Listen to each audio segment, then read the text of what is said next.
नमस्कार मित्रांनो, आजच्या व्हिडिओमध्ये मी तुम्हाला एंजल वन ॲपवरून IPO साठी अप्लाय कसं करायचं त्याची स्टेप बाय स्टेप माहिती या ठिकाणी सांगणार आहे। त्यामुळे तुम्हाला जर IPO साठी अप्लाय करायचं असेल पण ते कसं करायचं हे माहित नसेल तर हा व्हिडिओ नक्की शेवटपर्यंत बघा आणि जर चॅनलवरती नवीन असाल तर या चॅनलला पण लगेच सबस्क्राइब करा।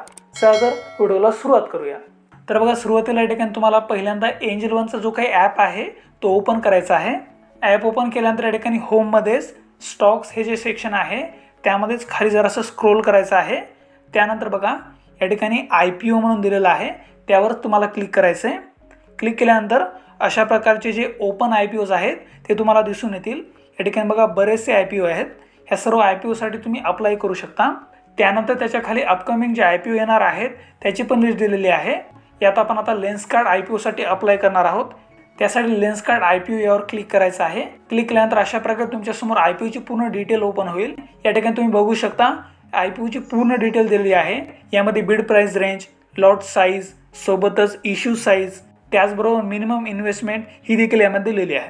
बिड प्राइस नुसार मिनिमम जी इन्व्हेस्टमेंट आहे ती कमी किंवा जास्त होते। आता तुम्ही खाली बघू शकता इम्पॉर्टंट डेट्स हे पण दिलेले आहेत, म्हणजे IPO कधी सुरू झालेला आहे, IPO कधी एंड होणार आहे, सोबतच याची अलॉटमेंट कधी आहे, त्याचबरोबर लिस्टिंग कधी होणार आहे, याचे सर्व डेट्स या ठिकाणी दिलेले आहेत। सोबतच तुम्हाला कंपनीबद्दल काही माहिती पाहिजे असेल ती देखील तुम्ही या ठिकाणी बघू शकता। अबाउट द कंपनी, ऑब्जेक्टिव्ह आणि issues, financials, share holding pattern, सोबतच स्ट्रेंथ आणि रिस्क हे सर्व माहिती यामध्ये दिलेली आहे। त्याचबरोबर कंपनीचा जो काही रिपोर्ट आहे त्याची पण PDF इथं अवेलेबल करून दिलेली आहे। ही सर्व माहिती तुम्हाला वाचून घ्यायची आहे। माहिती वाचून झाल्यावर कन्फर्म केल्यावर तुम्हाला या ठिकाणी अप्लाय फॉर IPO या बटनावर क्लिक करायचं आहे। अशा प्रकारे क्लिक केल्यानंतर तुमच्यासमोर IPOचं अप्लायचं जे काही पेज आहे ते ओपन होईल। या ठिकाणी ॲप्लिकेशन आहे। आता इथे वरती तुम्ही बघू शकता कंपनीचं नाव आहे, सोबतच इन्व्हेस्टर टाईप रिटेल आहे, त्यानंतर नंबर ऑफ लॉट्स, यामध्ये तुम्हाला लॉट किती घ्यायचे आहेत ते तुम्हाला निवडायचं आहे। एका लॉटमध्ये 37 शेअर्स यामध्ये आहेत। प्रत्येक कंपनीसाठी, प्रत्येक IPO साठी लॉटची साईज ही कमी जास्त होते, त्यामुळे तुम्हाला ज्या काही IPO साठी अप्लाय करायचे त्याची लॉटची साईज तुम्हाला स्वतः चेक करायची आहे। त्यानंतर बघा इथं बिड प्राइस आहे, इथं ॲटोमॅटिक 402 आले, म्हणजे एकदम मॅक्झिमम जी काही प्राइस आहे तीच प्राइस यामध्ये आलेली आहे। या ठिकाणी लक्षात घ्या, तुम्हाला जर IPO पाहिजे असेल तर तुम्हाला बिड प्राइस कधी पण मॅक्झिमम ठेवायची आहे। आता आपल्याला IPO साठी पेमेंट करायचं आहे, त्यासाठी UPIच्या माध्यमातून देखील तुम्ही पेमेंट करू शकता। बँकेद्वारे मॅन्डेट करूनच IPO ला पेमेंट होतं, त्यामुळे आपल्याला UPI ID इथे टाकायची आहे। आता इथे बघा मी माझी UPI ID टाकतो आहे।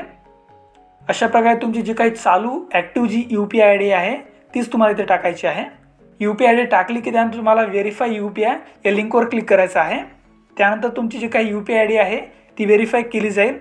मग असं या ठिकाणी खाली तुमचं नाव आलं पाहिजे आणि या ठिकाणी ग्रीन टिक आलेली पाहिजे। असं जर आलं तरच तुमची जी काही UPI ID आहे ती बरोबर व्हेरिफिकेशन झालेलं आहे असं तुम्ही मानू शकता। या ठिकाणी बघा माझ्या UPI IDचं व्हेरिफिकेशन झालेलं आहे आणि ते बघा खाली टोटल पेएबल अमाऊंट आलेले आहे, म्हणजे आपली आता जी बिड प्राइस आहे 402 रुपये, त्यानुसार आपली टोटल पेएबल अमाऊंट 14,874 रुपये आहे। म्हणजे आपल्याला एवढ्या अमाऊंटची ऑटो पे या ठिकाणी करावी लागणार आहे। आता इथे आपल्याला डायरेक्टच अप्लाय फॉर IPO यावर क्लिक करायचं आहे।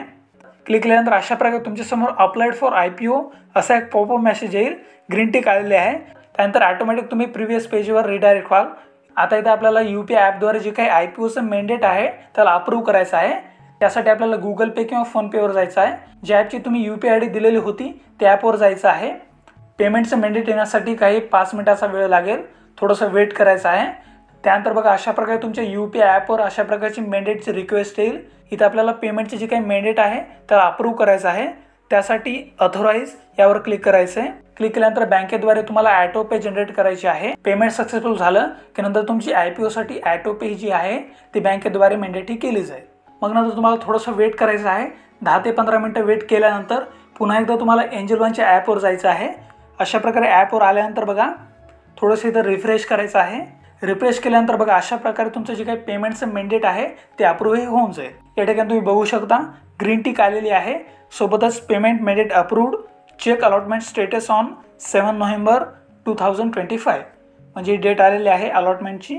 सोबतच पेमेंट मॅन्डेट आपला आता सक्सेसफुल झालेला आहे।